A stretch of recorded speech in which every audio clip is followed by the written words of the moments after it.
You may ask why goal setting in some instances may not be enough.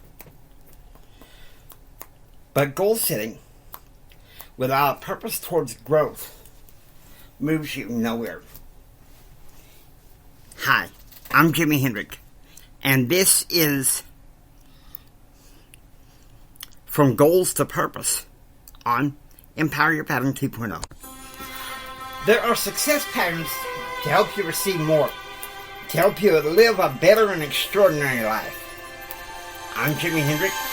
I am a success, confidence, and thrive coach, a member of the Church of Jesus Christ of Latter-day Saints. And if you come with me, I'll help you find these success patterns. Let's go.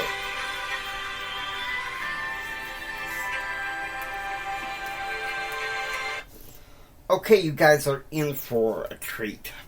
It has been quite a while since I have had a podcast interview.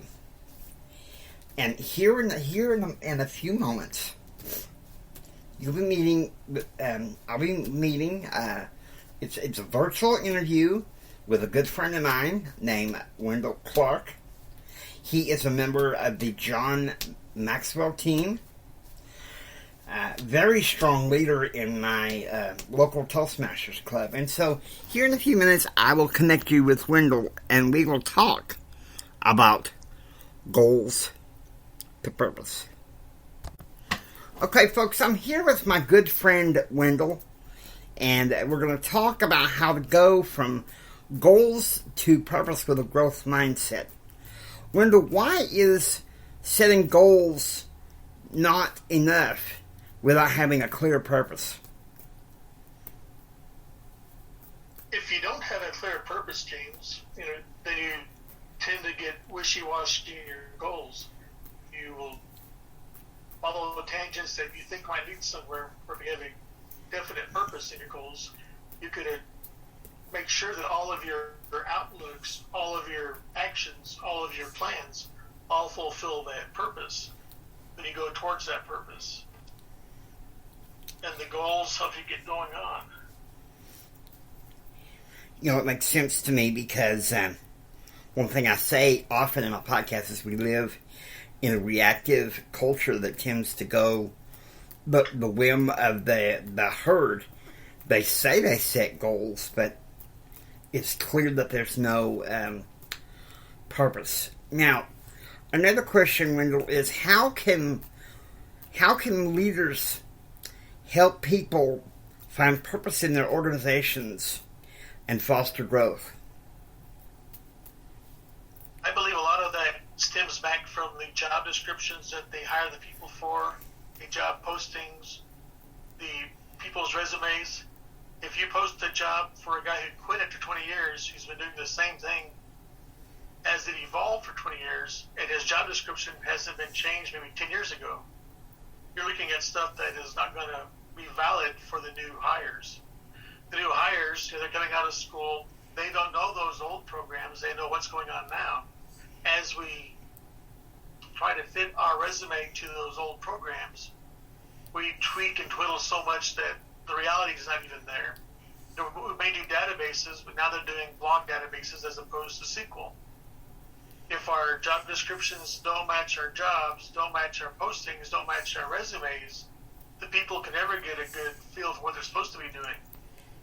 And then to compound on that, the supervisors themselves seem to have little reactive time to actually look at their people and say, here's what you're supposed to be doing.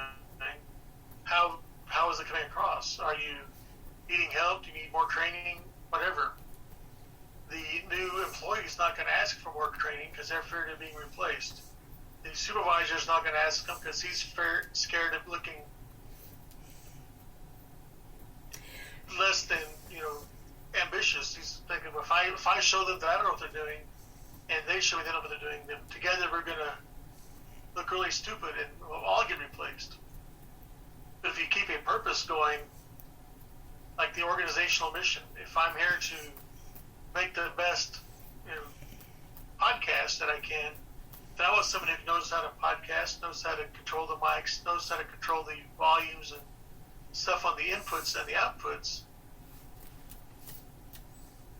And the employees themselves are going to learn how to do that as well. So if you have the purpose of doing the best podcast ever, and your employee buys into it, your supervisor buys into it, the job descriptions and job postings reflect that, then you have a better chance of getting the best job podcast out there. You know, at the beginning of each of my podcasts, I say that there are success patterns. And those success patterns, even though they're from the same principles, they are forever evolving. To me, it's like a portal. You got to catch it at the right time. You got to catch the pattern at the right time. You have to evolve yourself. And evolving involves growth. Wendell, what growth plan would you recommend for today and tomorrow's leaders in order to find purpose and have a growth mindset? Well, I think they need to define their purpose first, and then they learn where their weaknesses are. You know, on the John Maxwell team, he has a book called Test Your Dream, Put Your Dream to the Test. And it walks you through a series of questions and a series of exercises helping you to fine-tune what your dream is, fine-tune what your purpose is. And once you get that purpose down, you can say, well, I know I need to do this. I'm kind of weak at that, so you can plan to improve this area. Like when I first started giving lectures, you know, my speaking voice was always a bit low and mumbly, and I talked too fast. I tended to take all one breath and then use that one breath to say everything I had to say. So as I got farther, I would get more mumblier, I would get faster, because I was running out of breath and having to catch up with myself. So learning that was my weakness, I could work on that and try to get a better output. If they know what their strengths are, they can play to their strengths. You know, people try to make their weaknesses as good as their strengths. I believe that's the wrong direction to take. We need to play to our strengths, maybe fit our weaknesses into a point, but normally you're going to want to outsource your weaknesses. If I'm not good at writing PowerPoint presentations, I'm going to hire somebody who does, so he can make that world shine. And then with my speaking ability, his PowerPoints, we can go forward into the world together. You know, but that makes perfect sense. You know, you have to find your purpose. You know, why do you have this dream? Along with John C. Maxwell, Dr. Del Toro McNeil II wrote a book called Caught Between a Dream and a Job. And he does the same thing as Dr. Maxwell in that he asks you a series of questions like a test to help you find what your purpose is. And I think it's good for those that are starting out in personal development. And even we now, we need a refresher course sometimes in finding our purpose, because the way of the world, we lose our moorings sometimes. Wendell, it was great being with you today. And you as well, James. I appreciate you giving me the chance to talk with you. Perhaps I'll do it again sometime. Take care, my friend. You too. Bye-bye. Bye-bye. I have known Wendell for about a year and a half now. He is a powerhouse. He is a powerhouse man. Very widely respected. And I just want you guys to know, so we're gonna have